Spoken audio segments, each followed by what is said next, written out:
Okay, greetings to everyone.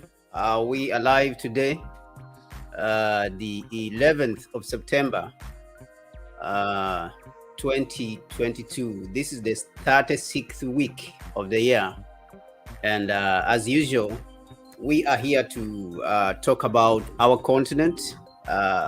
We want to give you a weekly roundup of what happened in the African world or the African continent, and we'll touch on some of the events that are happening also around the world that affect the continent. With me here, I have my brother Titi from the south of the continent in occupied Azania. I'm currently based in the western part of the continent, also uh, in the former Gold Coast in Ghana. That is where I'm based. But our focus is all the continent and the African world. And so let's take it from there. So we will visit uh, Kenya and talk about Kenya briefly. And we will talk about Morocco. From Morocco, we will go to Uganda. My brother Titi here, he has something which he wants to comment about some of the contracts in Uganda, which were done between the Ugandan government and the Chinese for the expansion of the Entebbe International Airport. So he will comment a little bit about that. Then we'll go to Namibia and comment about Namibia and Botswana. From there, we will go as far as Ethiopia. Yes, we will start with Ethiopia, and then we will talk about African leaders who attended recently a summit which was called the Africa Climate Adaptation Summit that happened in the Netherlands. That summit, some of the African leaders who attended were Macky Sall of Senegal, Akufo-Addo of Ghana, and then Felix Tshisekedi of the Democratic Republic of Congo. And then we will go and understand what happened there also, whether it is favorable for the African continent or it is unfavorable, because we as Africans, as young Africans, we are always more interested in what is favorable for the African continent. That era of looking at the continent from our own selfish perspective is over. We are looking at the whole continent and what is beneficial.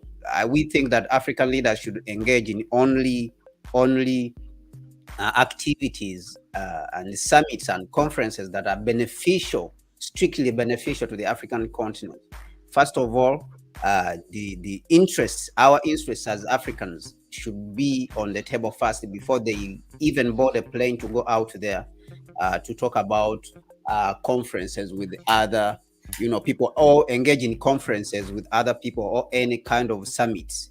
Our interests and what we want as African people should come first, always and always. If it is not beneficial to the African people, I think such summits and conferences should not be attended, and we as Africans, we should closely pay attention to such things, so that immediately they want to attend nonsensical summits and conferences that are not beneficial to the African continent, we as Africans, we should come out and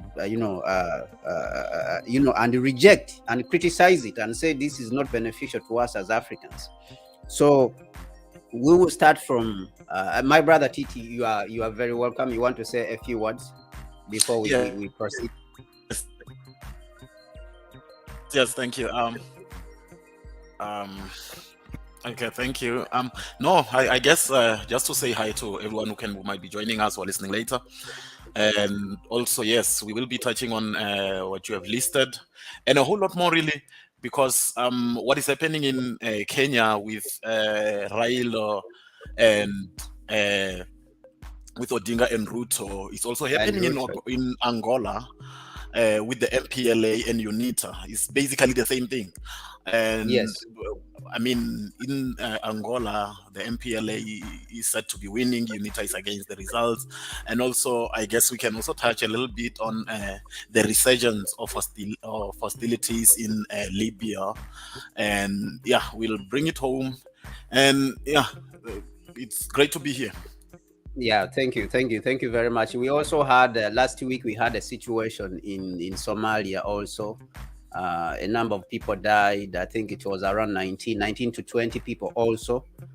There was an attack in Somalia. So our continent seems to be unstable, and we I think we really need, as the leadership or the new leadership of the continent, we need to get to the bottom of these problems. Where is the source? What is the source of these problems? Why do we have all these problems on the continent? I think we need to dig to the bottom and understand what is the genesis. What we know, what is the root cause of these instabilities on the continent. Whether you are talking about Boko Haram, whether you are talking about the instability in the Democratic Republic of Congo, whether you are talking about Al Shabaab, whether you are talking about TPLF in Ethiopia.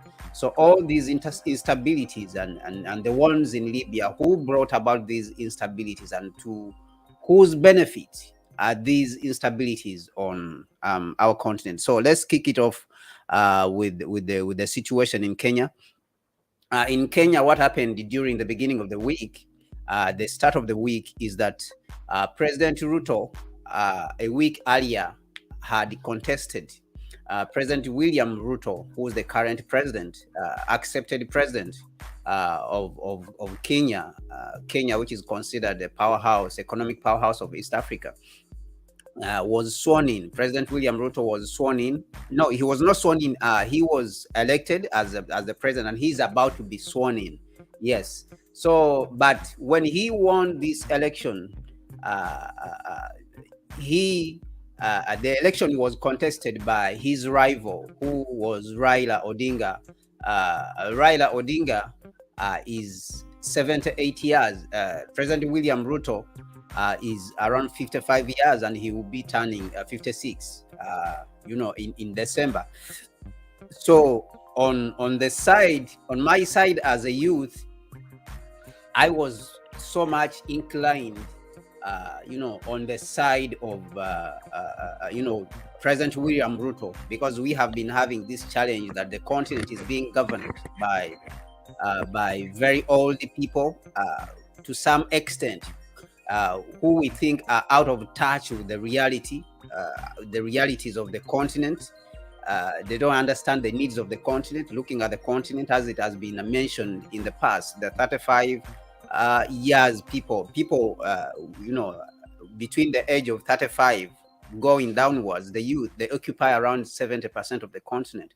So it is necessary for us to have a good number of leaders who are in sync with the realities of the continent, with the interests, with the needs of the youth, of the youthful continent. So I was very much inclined, if I was a Kenyan, and as an African, I was so much in support of President William Ruto. So fortunately, he was able to come up as a victor. So, but when he won, Raila Odinga contested the election, and they said it was fraudulent, even though Raila Odinga had the support of the of the recent president, who was Uhuru Kenyatta. So it is unlikely that that election was fraudulent as he claimed, because he had the support of the sitting president, who is Uhuru Kenyatta. If there is anyone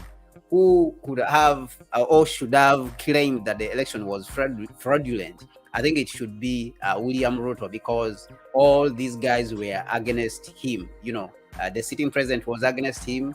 Raila Odinga himself was against him, and they ganged up and they had all this support. So we just want to say congratulations to William Ruto for winning the election.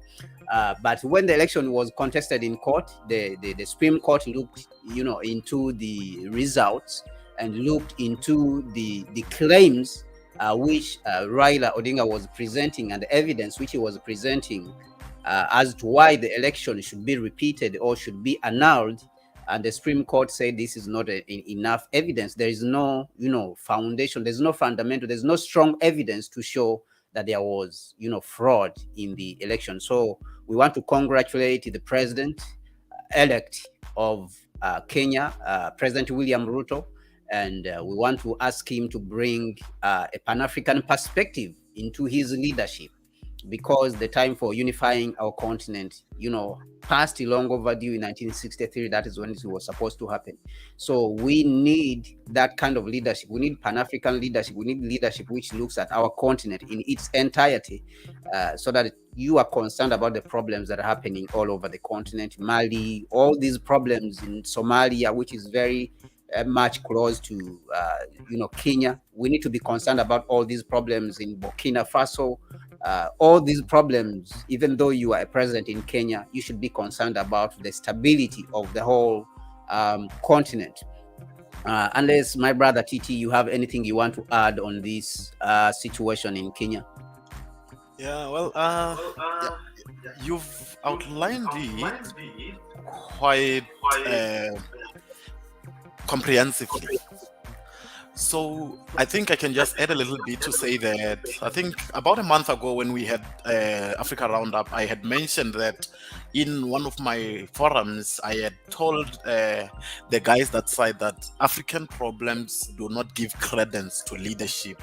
We've got permanent problems, which it does not really matter who is the president. They need to be speaking to those problems. So right now that Ruto has won, and the problems have not yet changed. They are not going to change. He still has to give the same answers as whether it was Ruto, Kenyatta, or himself. Even if it was Odinga, it was going to be the same problems, which basically need a Pan-African perspective, an African-centered perspective. So, but then I will go a little bit further and say that you mentioned a little bit of a very surprising fact when it comes to the practices of democracy, the way we see democracy, that in a continent, in a country where the 35 and younger are basically 80% of the population, and somehow they end up having an 80-year-old as a head of state. We need to really look at the democracy that is happening there and what actually brings people together, because you would think that the wills of the majority would be, what is perpetuated into leadership positions. But then it's not happening because I guess maybe there's a lack of organization by us as the youth, as young people, to say, let's train our own people, our own age group, let's train these people and they be the ones that we forward. If anyone will fail, let it be a youth, because, well, and everyone else is failing. They're all failing. So we need to then present a young person who we've got confidence in, who we have really, fostered, who we've really supported, and then we forward them into these positions because we know they are our own. Ruto at 50, he can be that person. But then the question, who ends up advising him? Who ends up giving him advice? Is it going to be the ex-presidents from the West who are permeating the entire African continent giving advices, or is it going to be the young professionals within the countries themselves who are going to be pushing for an African-centered way of looking at things, whereby, like you said, the problems of the continent are internalized by a sitting head of state in the continent? We need to have leaders who are going to be awake to the realities of the Black nation on the African continent. Absolutely, my brother. Yeah, you made a very good important point. Yes, we need young leadership, strong leadership. When you look at the campaigns as they were happening, I was surprised that even the energy level of President Odinga was very, very low. Even you can see that he's struggling to speak, because honestly, he's 78 years old. So you can see that someone is going into 80 years. You don't see someone with the ability to respond with the physical and mental. I mean, he may have the mental capabilities, but you don't have the physical capabilities to respond to the demands of the time. The times we are in are very tumultuous times, and then we have technology moving at high speed, and we have these young people wanting things very quickly. So you should be someone who is able to respond very quickly. But that does not mean that President Ruto, because we want a young person or a youthful president, we should call for someone who is incompetent, completely incompetent, like the situation which I mentioned, some time back in Uganda. We have some guy who has presented himself, and he's called Bobby Wine. But when you look at his background, he's really not someone who's has the capability and the capacity to lead, a nation. He doesn't have that strong, upbringing that you see.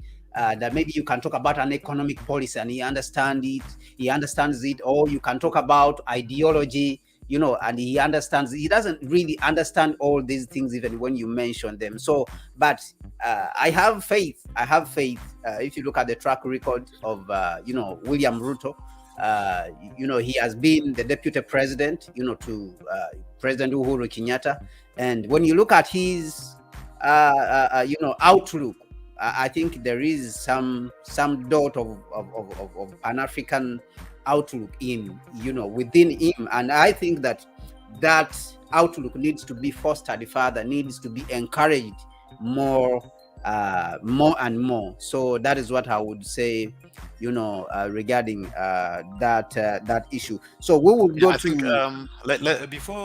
before we leave the Kenya situation alone, because what happened in court, actually, I think I once saw PLO. I think he was representing Kenyatta at the time against Odinga, who had basically brought the same complaint about election rigging and everything.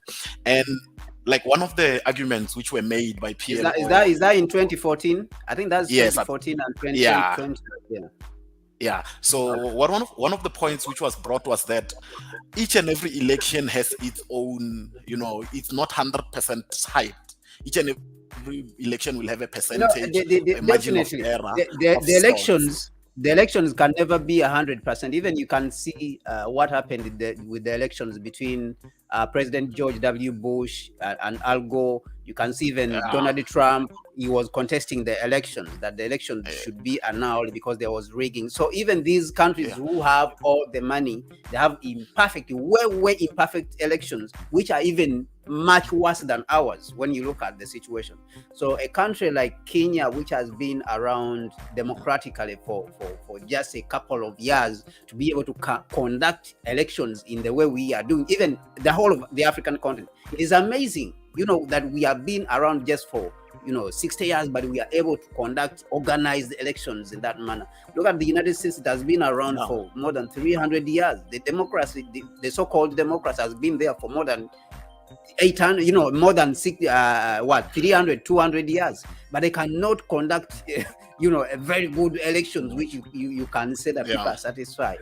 So I totally agree with you. Yeah, the argument that PLO had made at the time is that for the small things, the law knows no recourse, because if you are saying that you've been robbed with 2 people, but you need 1,000 to win, it defeats the purpose. But then Ruto, when you're speaking about Ruto's outlook, he sat down with Amanpour on CNN. He gave an interview to the American network, and it was only bits that I was actually able to. I have not yet looked at I actually studied the interview, but then the small bits that came through were actually a presentation, really, of a sober-minded African mind. I mean, I'm opening myself up to here to ridicule, because there might be those who know more than I do, those who studied the interview. But the little that I was able to gather is that the man is relaxed. He's sat back. He gives answers which carry with them culture and justice and the will of the people. So, I mean, we can come later and discuss about his bona fides, but then for now, I think, well, between the choices that we had, he might be the best that we have, but then we will only give praise when they come back from the race. Absolutely. Absolutely. But we have hope. We have hope Yes. And sometimes I'm telling you, our hope will not be misplaced, because when you look at individuals and you judge them, you can see that this individual, holds some hope. Okay, there's promise in him. I remember when President Suhulu was instituted. I really was instituted to replace President Magufuli in Tanzania. We wrote a letter. At that time, I was the director of media and publicity at the Kwame Nkrumah Ideological Institute. We wrote a letter which was trying to speak to President Suluhu Samia of Tanzania, and we were telling her that she has to try to continue with the legacy of President President Pombe Magufuli. And we were trying to warn her that she cannot abandon the legacy of President Magufuli and start moving to the West, because we were worried that she might move in the direction of going to the West. And lo and behold, our suspicion that she would move in that direction, held. And you can see now that she has decided to take the country from the Africans and give it to the Europeans. I mean, in orientation, in the way of thinking. You are displacing, around 70,000 Masais to give land to the Arabs so that they can carry out whatever they want. So our people should be the first to benefit. I mean, you are instituting Tony Blair to be your advisor on economic policies in Tanzania.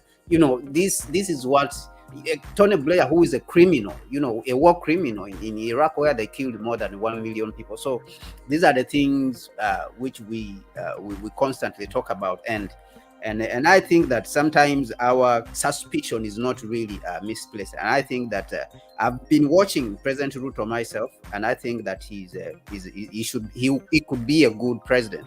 He could be a good president when you are talking about Africa. I've watched him at summits where there was Kagame, where there was even Nanado, and some other summits. I think there was President Cyril Ramaphosa also.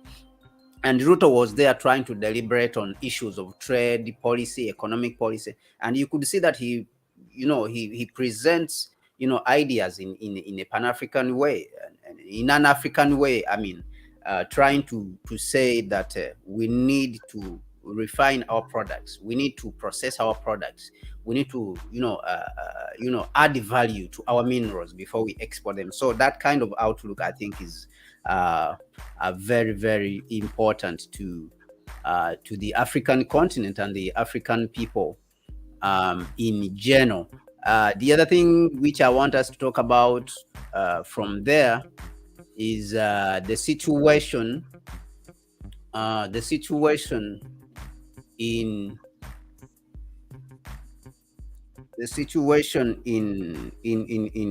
Turkey. No, not in Turkey. The situation in Russia. There is some comments which President Putin made recently. President Putin made some comments recently, and he said that the Western world has been saying that the grain from Ukraine and Russia should be allowed through the war zone to reach the countries that need that grain. And the Western world and media mostly has been focusing on Africa, that it is Africa which needs that grain. But when you look critically and examine, as President Putin saw it, he realized that this rhetoric that the grain was going to Africa was not true. Out of more than 87 ships of grain, vessels of grain which left the port, only 2 came to Africa. Majority of them went to Europe and the United States. So this brings in focus the hypocrisy of the Western world and the lies. You remember, my brother, I told you today when you were making when you shared with me a certain message, and I said that the only thing which you should believe about the Western world is nothing. Do not believe what they tell you about Russia. Do not believe what they tell you about China. And do not believe what they tell you about themselves even. What they tell you about Russia, China, and yourself do not believe it, and do not believe what they tell you about themselves, because it is a lie. Everything is a lie. And so this brings that understanding, it brings that into focus and understanding. But let us listen to what they were saying. Let us listen to them. Fears of a famine in some African countries. Vladimir Putin is calling for more Ukrainian grain shipments to go to the nations that need it the most, instead of the more wealthy and prosperous European states. We consider it just to increase grain supplies to the world's poorest countries. Russia has delivered 6.6 million tons of grain to the global market in May through August. European partners talk about a need to ensure grain supplies from Ukraine, primarily in the interests of poorer countries. But out of 87 ships that left Ukrainian ports with grain, only 2 were sent to impoverished nations under the UN Food Program. Well, let's get some more details from our correspondent Maria Thanoshin now. Maria, thank you for joining us. Now, what other comments has the Russian president made about the situation? Yes, hi, Nikki. According to the U.S. Department of Agriculture, for the season of 2022-23, Russia is estimated to be world's largest wheat producer. And early on Friday, Russia's President Vladimir Putin basically confirmed it, saying that this year alone, Russia has already delivered 30 million tons of grain abroad and is ready to increase it to 50 million tons and more, as the harvest here in Russia is very good. Russia's President Vladimir Putin also reminded that only 3% of the grain that so far left the unblocked Ukrainian ports was going to the poorest countries, while most of it was sent to the EU, which is unfair, Vladimir Putin believes, as the whole idea behind the UN and Turkey brokered deal was to help starving Africa. So he concluded that this volume should be actually increased. Putin also mentioned that in the 4 months of this year alone, Russia has supplied 7 million tons of fertilizers to other countries. This is another hot topic, as you understand, because this. Yeah, so that is it, my brother, and this situation deserves our attention. We need to learn from this. What is not only actually that the food should come to Africa, because what this is showing is that Africa really doesn't need as much aid as they have been portraying on the international stage. This is what I learned from this. And number two, Africa is not that dependent on the world as it has been portrayed, when it comes to food. So if only 2 ships have come to Africa, a continent of 1.4 billion people, then that means the narrative that has been in the media that Africa depends on the West, on Ukraine's wheat and Russia's wheat, then that narrative, I think, is not true. So it shows you that narrative is not true. Okay, yeah. So instead, it is the Western world which is depending more on the Ukrainian wheat. Yeah. So this is what I'm learning. And then the hypocrisy. Number 2, the hypocrisy. We have the hypocrisy. This hypocrisy has to be called out on the international stage. All willing people, all able-bodied people, all people with the ability to call out this hypocrisy, I think, have to go ahead and call out the Western hypocrisy. The European hypocrisy, the American hypocrisy. So how can you say that the grain is going to countries which need it? And then when all these ships, more than 80, leave the port in Ukraine, you send only 2 to Africa and you send the rest to Europe, and you send it. So which means you are the ones who are dependent. We are not the ones who are dependent. So yeah, my brother, you wanted to add something. Yeah. Well, when you start it with, the dynamics, I mean, we can do calculations and try to say who needs who. And you've already, highlighted the fact that it can be that maybe maybe Africa as a whole, as a continent, does not really depend on the grain from Ukraine. maybe what needs to be happening is for countries that actually need the grain, the European countries, to not dangle African poverty as something that makes way for ships to be going out of a war zone. They should say that no, the Europeans themselves need it. And we can look at other aspects of that to say exactly what's happening. Well, they're always lying. There's always a lie with each and everything. But then I want us to look at it from the perspective of President Mnangagwa. He was speaking at one of the summits that are happening in the continent. It's called the AGRF. Yeah, the AGRF, something to do with green revolution for Africa. It's something out of the Netherlands. Tried to dig a little bit about the organization itself. It's like a vehicle which was set up in the Netherlands by Africans in the diaspora to try and get a conversation going. What President Mnangagwa actually said, this is the summit, the 2022 summit. It started, I think, in 2006. So what Mnangagwa said was that we need to look as when you are asking about the dynamics of a war and how really dependent Zimbabwe is on what is happening in Ukraine.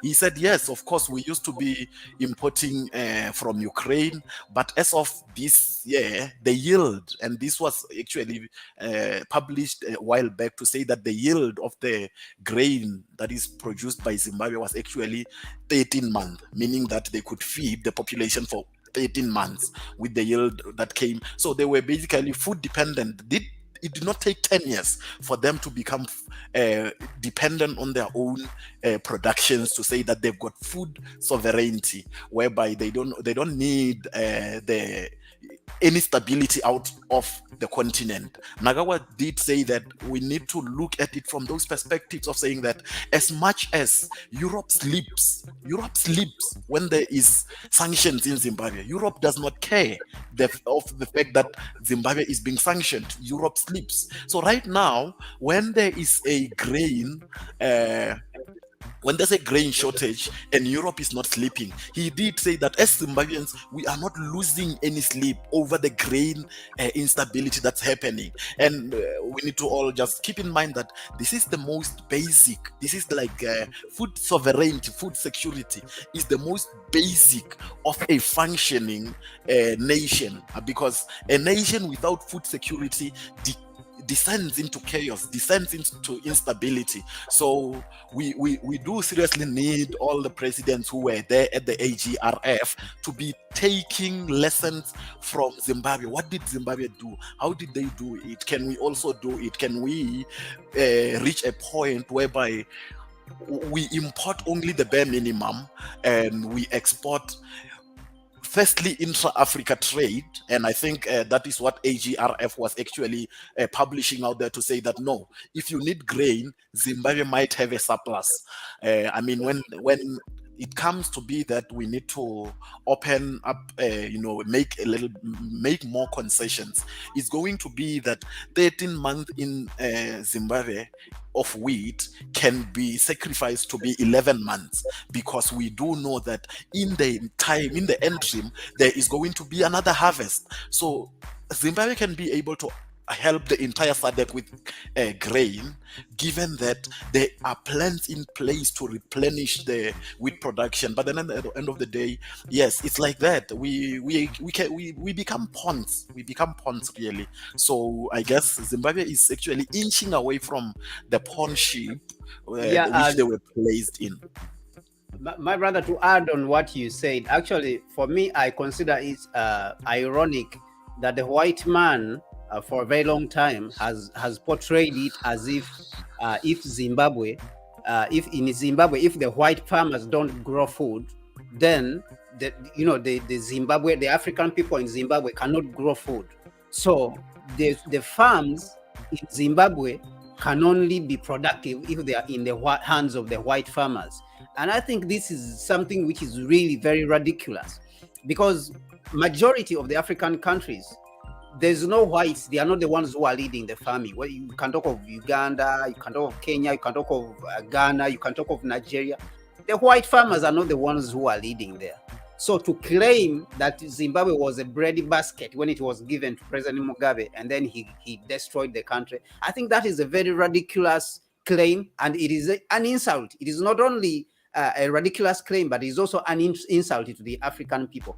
But it is very good that now Zimbabwe has proved that the Africans can hold their own land, can have their own land, and at the same time use it to to produce. And this fear, I believe that this fear they have is due to what is about to happen in South Africa, that the African people in occupied Tanzania are demanding for their land. So they want to use this claim that if you give the land to the Africans, there will be starvation. So it's been happening. They use this to hide the fact that the African people should have their land back, and say if you give it, then all of a sudden we will not be able to have food. It's only the white farmers who can grow food. And I think this is a very ridiculous claim, and we should reject it, and we reject it. This is a claim we reject, and Zimbabwe has proved this. Yes. Well, it's already happening. In the case of South Africa, white farmers already have placards saying that no bur, no cause, something which means that no white farmers, no food, which is basically it's very ridiculous. And you see it even in the way that land redistribution is being done. Land redistribution in South Africa right now is being done by willing buyer, willing seller. The government buys land and then they gives it back to the communities which used to be there. It is a very sensitive subject because this land is being given to to people who are not technically astute to be able to use the land productively, whereby you see that there was a tea farm which was repurchased and then it was given to the nation that used to belong there, or the tea plantation is now no longer operational. Look at what the Africans are doing. It's always there to say that Africans are inadequate, but right now Zimbabwe has actually just painted a very nice picture of saying that within 5 years Mnangagwa is able to become self-sustaining. So we can do it. All we need is for our people to actually come back home and reconcile with the fact that no, we need to do things for ourselves, because no one else is doing anything for us. Thank you, brother. I think from that issue, we will move on to the Democratic Republic of Congo. What happened there is that there's a situation that started a few weeks ago. The UN has been in the Democratic Republic of Congo for a very long time, and the people in the Democratic Republic of Congo are very dissatisfied with its activities, because the United Nations has been claiming that it is there for peace mission, but what many people have realized, even the Congolese people, is that the UN is instead aiding in the stealing of the African resources in the Democratic Republic of Congo. And so this is what people are demonstrating against, and they are saying that if this organization cannot protect us, if this organization cannot do anything about the situation, and we have been seeing it stealing our resources and aiding those who are stealing our resources and sending them outside to make electronics. We know the Apple phones and all the Samsung phones and all these who have been making electronics, computers and stuff like that. Then we need the United Nations to vacate the place. So in this commotion that started about 2 weeks ago, it continued even up to this week, that one person died during that commotion that was happening, that people were protesting against the United Nations, and they were saying that we are tired, the people in Beni, they are saying that we are tired of the United Nations, the UN and its MONUSCO, United Nations Stabilization Mission, in Congo. They say that it has to go. The United Nations should go get out of Congo. So this shows you that the African people on the general, they want to take matters in their own hands, and Africans have matured to a level whereby we as Africans, we can take care of our own affairs. If it is security, we'll take care of our own security. And I think this is what the African people are trying to present here. This is what they are trying to say in these actions. These actions are trying to tell the world and the African leaders that we, as African people, we have the ability to take care of our own affairs. I don't know what you think about it, my brother Titi, this situation. Yes, of course. Yes, of course. I'm discussing this with one of my colleagues, and he is talking about an unled revolution, and the dynamics of an unled revolution, whereby you are going to find that the instability is perpetuated, and a leaderless society needs to find a way to raise leaders. These young people who we see here actually going against these powers, we need them to actually raise amongst themselves leaders. They need to be educated in the efforts of leadership.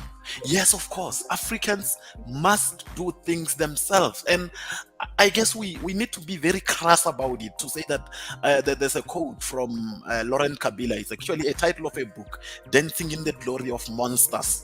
That is what African leaders are doing. When African leaders are attending these conferences, when African leaders find themselves having all these discussions under the tutelage of Western imperialism, they are literally dancing in the glory of monsters. For them to occupy those spaces, they actually need to sell out their countries, to sell out. I mean, like I said, the devil does not have horns. So the monsters that they are saving right now comes from the fact that they are able to exploit leadership, and then there's a disconnect between leadership and the people. Right now, they use leadership. It is our police stations, it is our law enforcement officers who are basically having to stand against the people who are saying that they need to take hold of their own country. And now you've unleashed security forces against them. Why? Because you're supposed to do that. Remember what happened in South Africa, 2012, the Marikana massacre. Mr. Ramaphosa is now president, and he's the one who was calling for a very concomitant action to be taken against the striking miners. The same thing is happening with our people who are calling for violence against the people who are saying that we no longer need this organization here, because for whatever length of time they've been here, there is nothing to show for it. What stability were they actually bringing? They are simply perpetuating the oppression, and now the people are reacting, and guess who gets to defend the UN? The last line of defense is the president's house. The president's executive powers are the ones that are at play to oppress the people at the end of the day. Absolutely. There's a lot of interest, and the other thing which we need to mention is that behind the United Nations, there's a lot of interests, and which are imperialist interests, of course, of the United States and Europe and the other countries, which have industrialized. South countries like Korea, Japan, all these countries, they have huge interests, and I think China also behind. One of these days, China is also a part of those industrialized nations which need the mineral resources, but mostly the European and the Western countries are the ones who are causing that chaos of continued exploitation, exploitation of the continent, and relying on the United Nations as a tool. And we are seeing the United Nations also what it is doing in Tigray, in northern Ethiopia, that it is, instead of bringing stabilization, they claim that they are bringing aid, they are causing more destabilization in the area. The United States is working with them. Okay, I think it was in September 2021. They sent trucks to Tigray, and they gave 300 trucks to the rebels. Recently, they gave the rebels fuel. Okay, so it is like they are empowering these rebels so that they can continue to destabilize the country, and the United States ambassador in Ethiopia, and the United States representative in the Horn of Africa. All these are groups, these are entities who are there to destabilize the continent, and they are working with the United Nations. And I think that as a people, these are things which we don't need to be shy about. We need to stop being shy about talking about the United Nations as a tool for imperialism.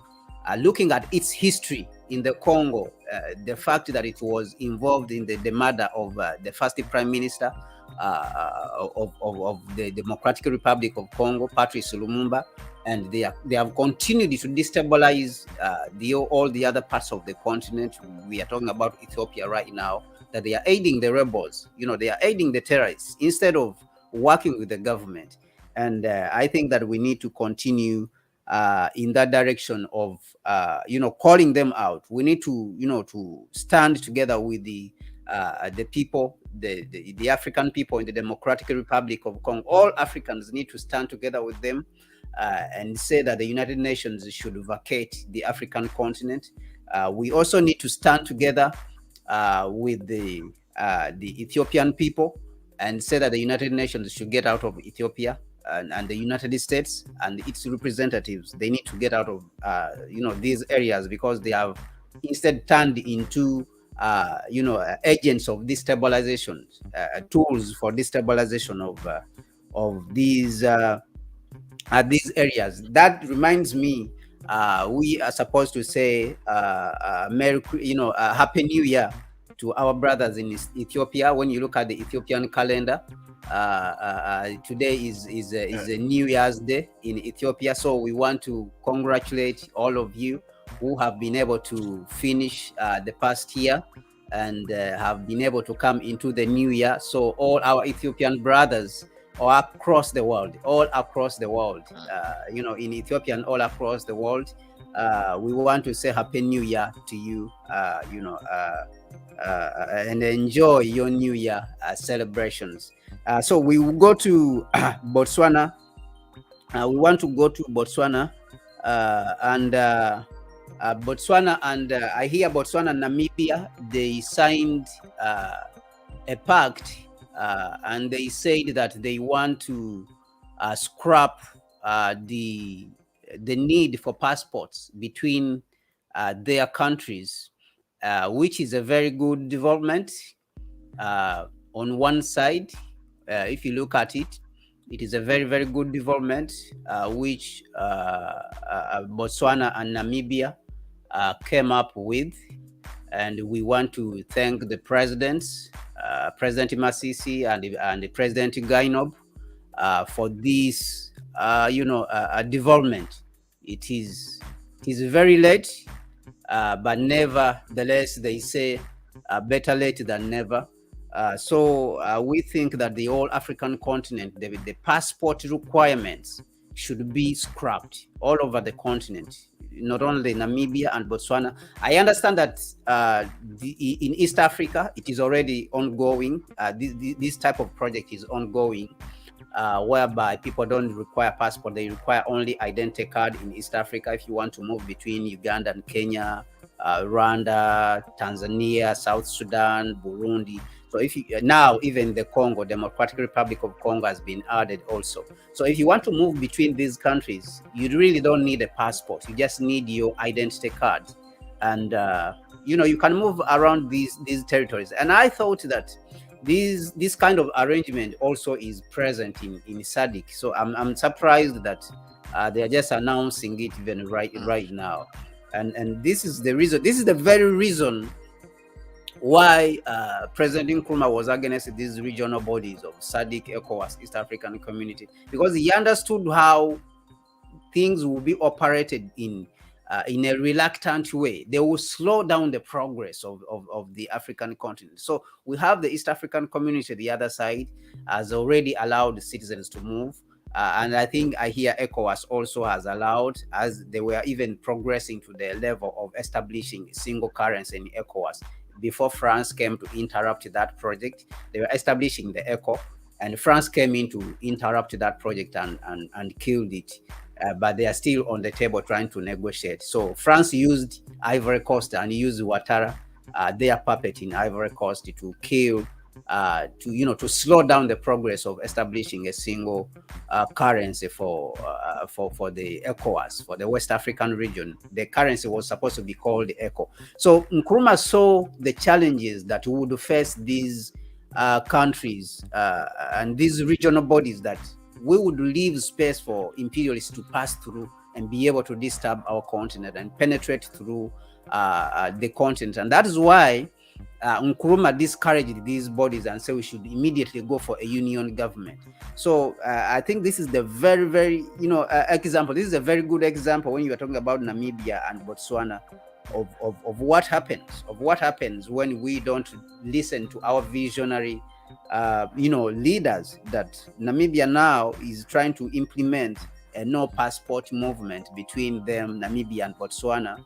But East Africa, the East African region, all of it, the 7 countries have already implemented this project. And the West African, region has already implemented the project. But SADC in the south of the continent has not, implemented this project. We want to say to the presidents that they have done well, but at the same time, this shows that SADC has failed to do its job. SADC is failing, the citizens, the African citizens in the southern part of the continent.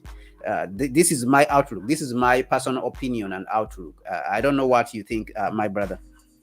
You see the bureaucracy that comes with, or rather the red tape that comes with having an organization like SADC.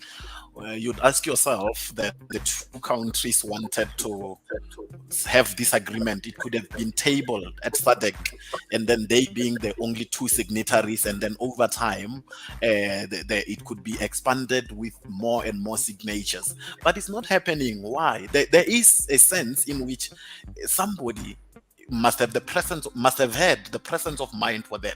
But then you look as to what is actually happening on the ground. On the ground, the economics of it is traded in poverty, is traded in people living on the line. People like South Africa has 2 landlocked countries. I mean, Lesotho is entirely in South Africa. Swaziland is almost entirely in South Africa. And simply going to those 2 countries, there is like bureaucracy like you'd never believe. I mean, it's of course not as much as international travel, but it should not. It is like a simple red tape. When you look at the way in which Bloemfontein, one of the towns, rather let me say Free State, one of the towns in South Africa, the relationship between Free State and Lesotho. Some of the villages are on the border and they basically do not recognize that border. But then when you want to officially go into the country, you need to somehow have a whole lot of red tape. But then the economics of it on the ground is that you find that, people saying, but then we have a very small tourism sector which is not going to fare well when you start opening borders.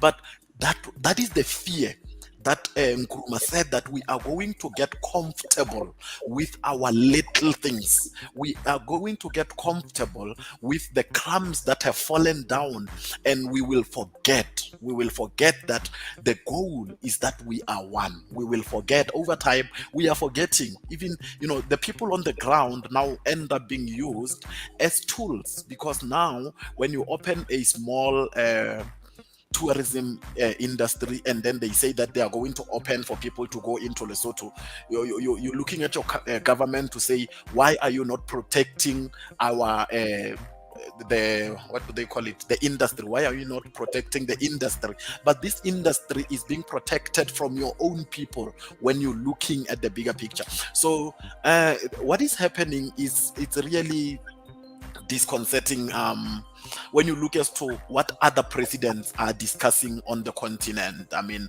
you spoke about the president in the Netherlands. They're discussing what global warming, things which, I mean, even at the AGRF, they were talking about climate change, and it was correctly said by Mnangagwa that, I mean, we are all looking at the climate. And for me personally, when you take a step back and you see that Africa is only contributing like a minuscule percentage to the 3%. 3% is contributing 3% to the entire pollution, but pollution. is one of those which are suffering the most from And this. you find you then ask yourself to say why, like it would seem that nothing we do in Africa is going to affect the 97% of what they are doing, and you said then correctly, the industrialized nation, what they are doing. But then because of the position that some of our leaders are holding, they end up not having time to discuss real issues, and they spend too much of their time speaking not about the people on the continent, but talking about the globalist perspective of looking at things, to say that well, some of us are going to be the wretched of the world. I think there's a quote which Obama is being quoted as saying that if African youth, if you African young people are going to all buy cars and be in air-conditioned house, the world will boil over.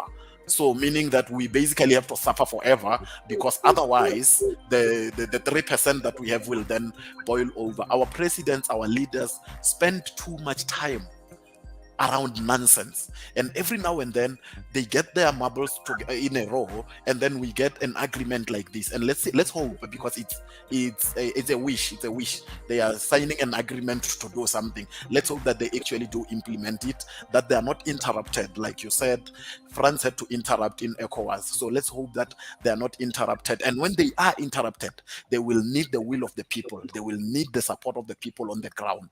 When they start getting attacked because of these actions that they're taking, they will need us as the people on the ground to back them up. Absolutely, my brother.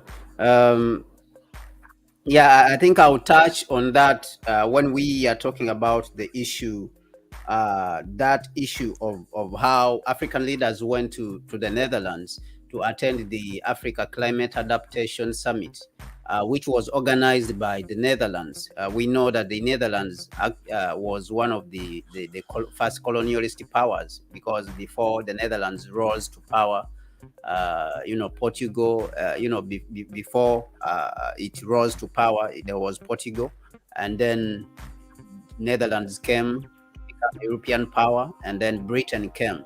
And so Netherlands was a colonial country, an exploitative country, and it invited the African leaders to come to this summit, which it termed as the climate adaptation, the Africa Climate Adaptation Summit.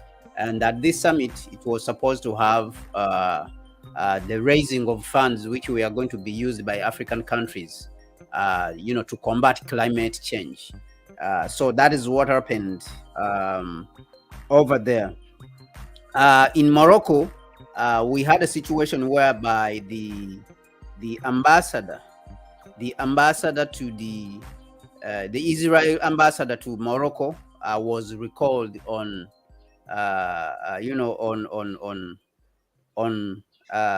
charges, was recalled from his post where he's an ambassador in Morocco on charges of sexual assault and corruption in Morocco. And that is the situation that is happening there. So we understand that Morocco is part of the African continent.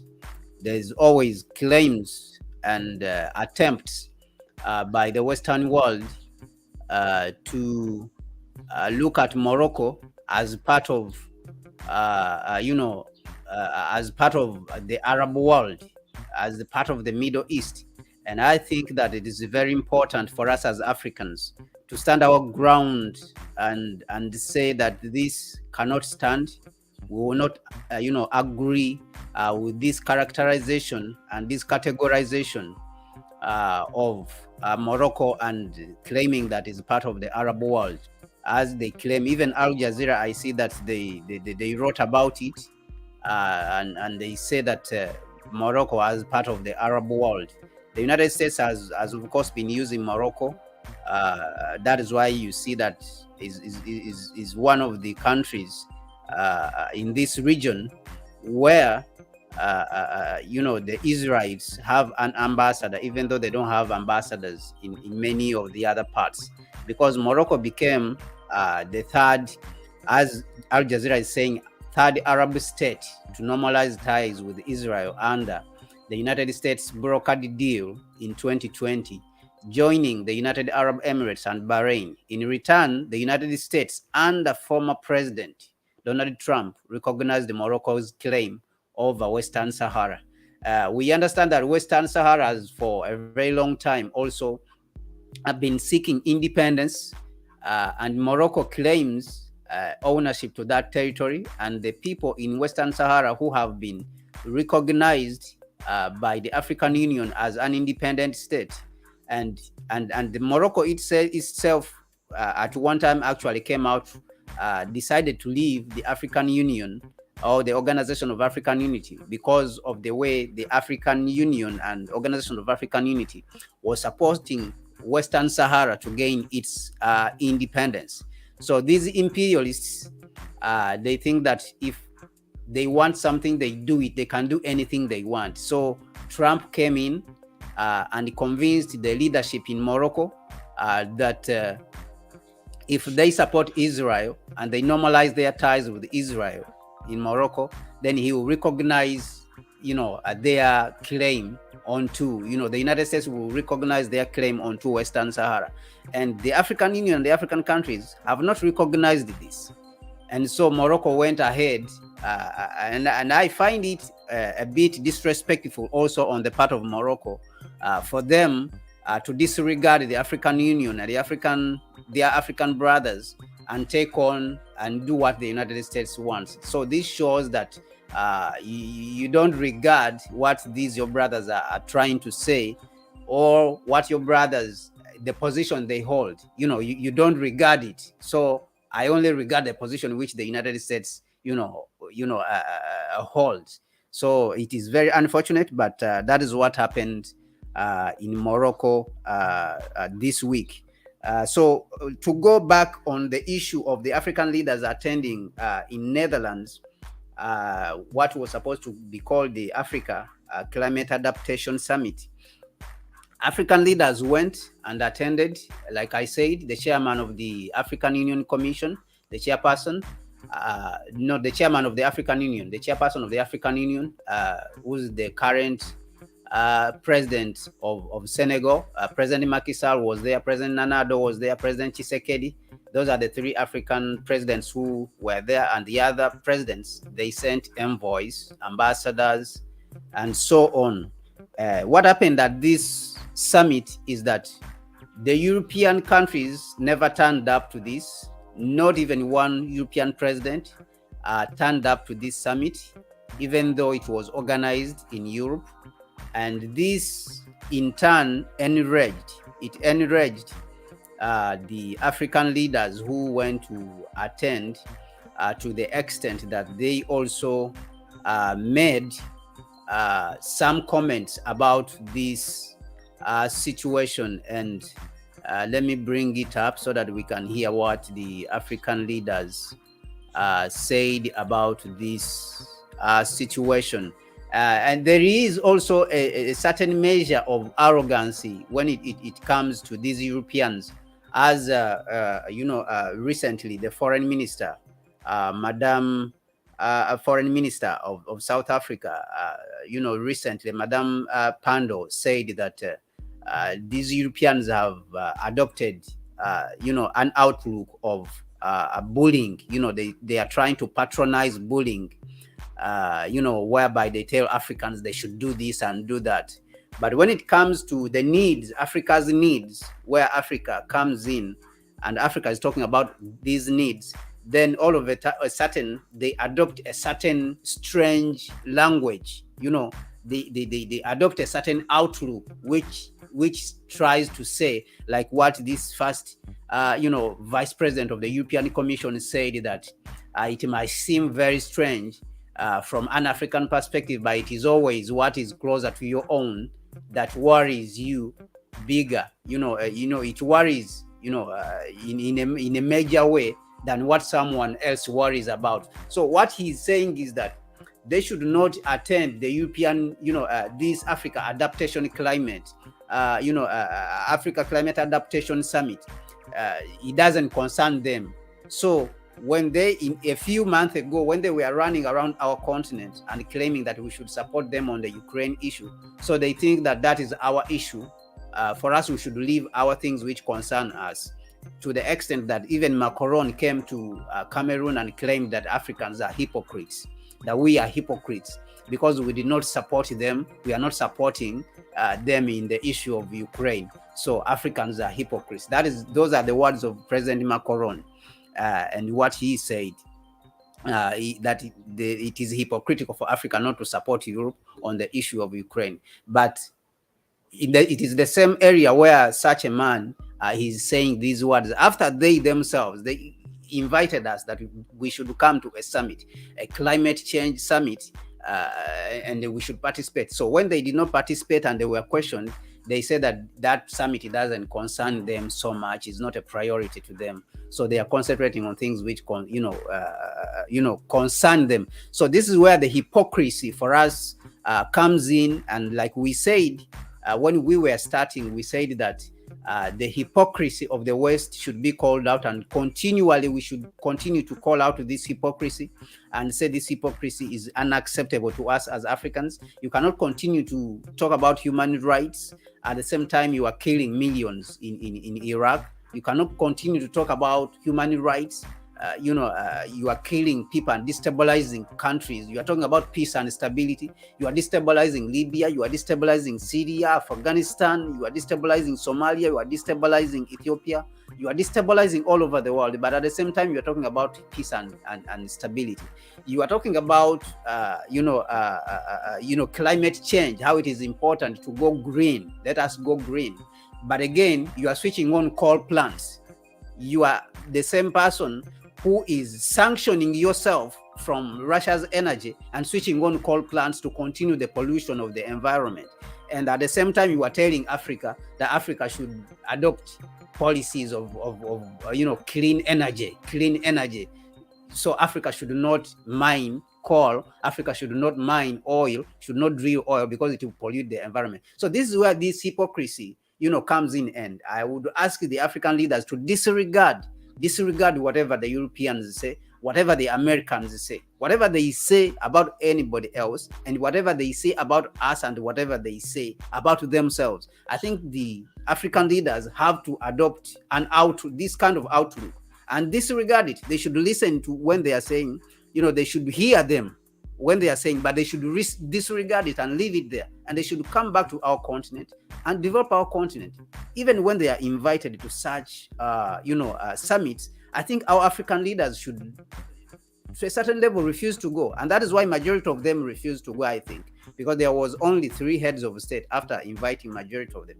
So to me, I think that African leaders have to hold their position. Let me just play this short video so that we can hear the outlook here, to be able to understand, for us to be able to understand what was said here.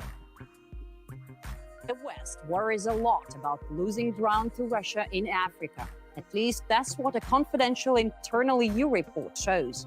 And that's after we've seen some desperate attempts to fix things, as a number of US and European leaders and top politicians recently visited the African continent, trying to convince the public and decision makers there that they are loyal friends. But their actions don't really seem to be matching their words. On Monday, the Netherlands held the African Adaptation Summit, the first of its kind to help the continent tackle the fallout of climate change. 3 African presidents flew thousands of miles to be there. So what about Western leaders? Only one, the Dutch Prime Minister, the host of the venue, turned up in person. And the high-profile African guests were not impressed. I cannot help but note, with some bitterness, the absence of leaders from the industrial world. I think if we made the effort to leave Africa to come to Rotterdam, it would be easier for the Europeans and others to be here. I associate myself wholly with the sentiments of President Macky Sall about the failure of certain vested interests to be present with us at this meeting.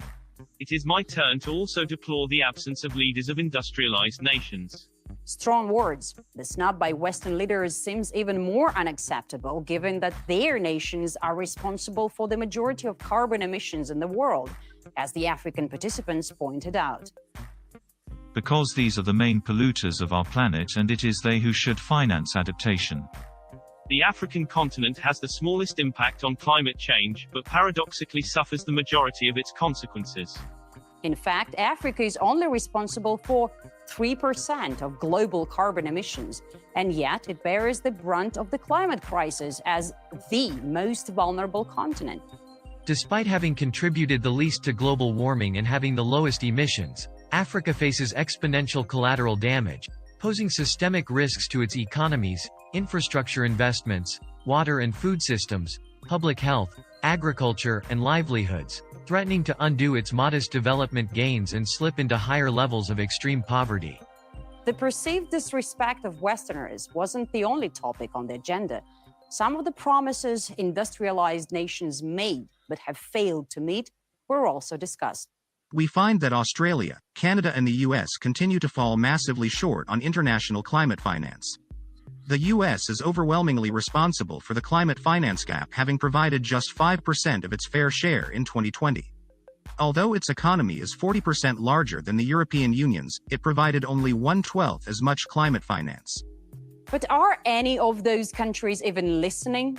According to the EU's climate head, rich nations couldn't care less that Africans suffer from what Westerners are responsible for because they're simply too busy with their own first world problems. Let's be frank, many of our citizens in Europe will not buy this argument today because their worries are linked to their own existence in this energy crisis, in this food crisis, in this inflation crisis.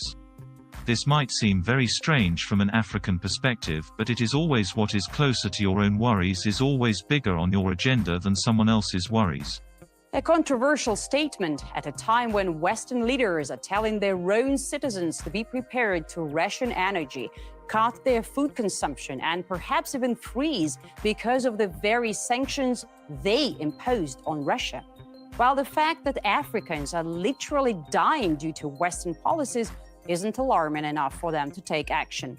The summit, by all accounts, confirmed what Vladimir Putin pointed out recently at the Eastern Economic Forum, when he revealed that most of the grain shipped from unblocked Ukrainian ports went to the EU, while only 2 out of 87 boats actually went to Africa. And it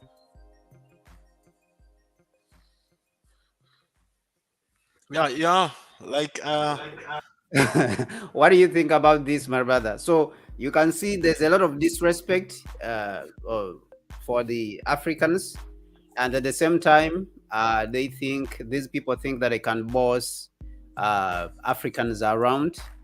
The EU. I think the EU vice chair, who was the last person to actually say something, said something very, very sinister, and we don't see it. That's my problem with our leaders. Very arrogant. This is not just sinister, but even very arrogant. Yeah, it's very arrogant. You're right. Because he comes out and says that, no, we are not going to listen to your problems because they are your problems. Our people have our own problems to worry about. And then, why then is it that President Tshisekedi was able to leave the DRC in the middle of a revolt against the UN and go to Europe?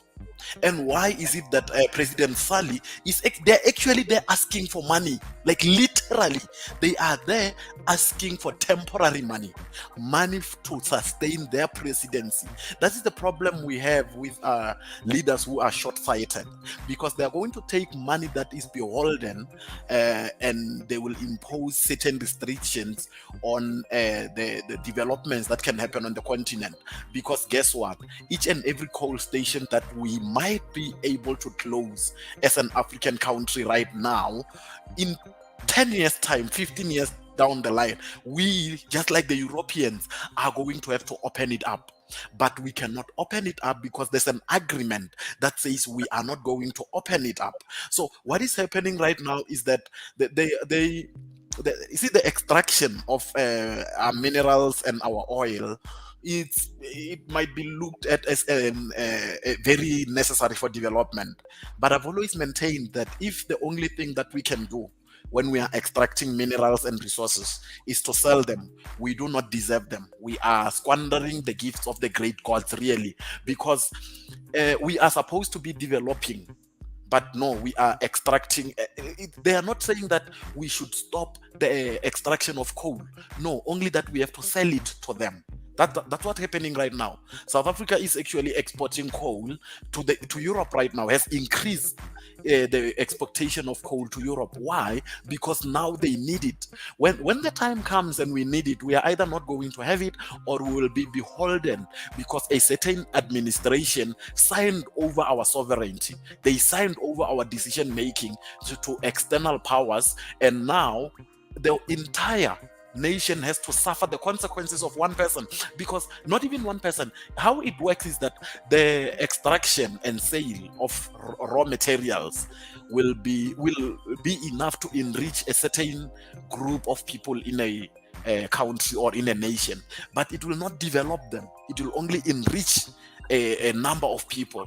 Now, that is what's happening. When you talk about, no, we need to stop exporting, there are going to be people who are going to attack you because you are interrupting their sources. You are interrupting their sources of income. But what the short-sighted nature of it is that at the end of the day, we are going to end up not having a land to live on, because the water sources will be polluted by heavy minerals, and you will find that the fertilizers which we imported have now genetically modified our environments, and it's all going to be a mess in not so long a time. And by that time, our present administrations will have left, and it will be us, the young people, who have to bear the brunt of what will be happening in the next 5-10 years. And as time goes on, we somehow need to make our leaders realize what is important and what needs to be attended to.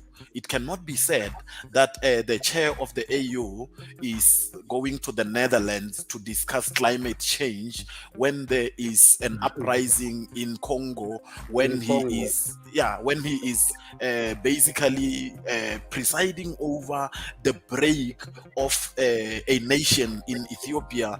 And you also have what is happening in Somalia, in Mali, Somalia. There are more than enough forums for our leaders to sit on and actually discuss matters which are of pivotal importance to the continent, but they are not, because, like a friend of mine said, the revolution has to wait because there is no funding. Because when you go and you discuss Somalia, no one is going to fund that. Them going to the Netherlands, we're expecting that there is going to be a payout from these industry leaders. There's going to be some sort of investment which will give them, which will garner them political leverage. But right now, the continent is dying a little by little. It's very unfortunate. It's very unfortunate, and I think this is where we, as young people, have to come in and take responsibility to correct these, anomalies. We have to come in and correct these things which are not going well, and they are not going in the favor of the next generation. Not only for us, but also for the next generation, because the task of putting things right, of correcting things, as always, lied upon the shoulders of the youth. And so the African youth, we want to call you up so that you can come and let's work together, support Pan-African organizations, support organizations that are working in the interest of Africa, because you may think today that these people are very powerful, but they are not that powerful. And the people who are going to change this continent and lead it in the next generation, they are still down. They're young people. They are the ones who are going to lead this continent. And for us to build those new systems, we have to now work together. You have to come out and support organizations like the Africa People's Socialist Party, come out and support organizations like the Pan-African Congress, come out and support organizations, worldwide, Pan-African movement. So numerous organizations are out there, trying to do the work. Our very own organization called Connect Africa. These are organizations which have come together to try to make a contribution to the new Africa, and the Africa that we want, the Africa that we want to see, the Africa that we are proud, in. So the youth, all of you, hands up to be on the deck. So my brother, I want to thank you today for being present, for us to be able to update the African world on what is happening within our continent and the African people all over. And we want to once again say Happy New Year to the people in Ethiopia. On the Ethiopian calendar, it is a new year, as we said, and we want to say Happy New Year once again. Thank you very much, my brother. You want to say your last words? Yes, Happy New Year really to the people in Ethiopia. And it's very important, the issue of an African calendar. We are also looking into it down south. We've got people like Mkhulu Ntsingisa with the great empire of Kemet, who is looking into it. And I guess we also have to send our condolences to the people in Europe, because the British Queen is dead. However controversial that death is really, however controversial, I saw that's a very controversial issue. That is a very controversial issue. Yeah, because I think Africans have to voice out how they feel. We have the right to voice out how we feel. These British, they were here and killed millions and millions of people on our lands, and they shed a lot of blood. So those Africans who feel that the Queen doesn't represent anything African, we understand that the BBC has been on a spree of rehabilitating the Queen's name, so that it can look, as if it's some angel who was working in the interest of Africa. But Dr. Inya in the United States also came out and condemned and said the Queen should die in agonizing pain and excruciating pain because of the murders. And so Africans have a right to feel how they want. I understand that Jeff Bezos came out to attack her, but I think that they're actually trying to get her fired. That's when I remembered when John Henry Clark said that we are all some sort of a slave. We are all beholden to certain powers, because just because she expressed that opinion, there are people who have actually went to her employers to say you need to fire her because she said that. So at the end of the day, you remain some sort of a slave. But then, like we are saying, all hands on deck now. The young Africans they are needed to say that we are going to push in a certain direction or pull in a certain direction all together, with the same goal of saying that the African continent should not suffer like this while we are here. Yeah, so that's the hypocrisy which we spoke about, that these people think that your freedoms are limited within a certain area. So once you get out of that limited scope, and then you have to be punished. So they go around the world, talk about freedom, this freedom, that liberty, this and that. But our very own people, our very own African people, they have a very limited amount of freedom in the United States itself, that they are only allowed to say certain things, and then that is what they call freedom, and we rejected that. We want to reject that. So I think she has the right to express herself, her feeling, because majority of us, that is how we feel. I personally don't feel that the Queen represents anything for us. She represents brutality. She represents a fading empire, which is destroyed, and her death, I think, for us, it represents the end, complete end of colonial and exploitative and destructive empire that destroyed the world and killed many people, especially Africans and Indians, suffered at the hands of this, and it unleashed death on the people in North America, the native people, that they were wiped out. It is Britain who unleashed all this wiping out in Netherlands, in Australia, in New Zealand. All this was Britain, that the indigenous people were wiped out. So I think that Professor Inya has a right to express herself, because this is the reality. And these people, they don't want Yes. us to talk about facts and reality. So these are the Yeah. realities of what happened. So, and the Queen was at the head of this. So she Yeah. has the right to express these, her indignation and her disgust, upon these these injustices that were meted upon the African people and all the other people across the world. So we want to thank you very much, everyone around the continent and Thank around you. the world. We want to say thank you. We will meet you again next Sunday, as we will be doing a weekly roundup. We thank you for watching and see you next time. We want to say Africa must unite. Africa must unite. Africa must unite. Thank you, Gonza. Thank you, everybody.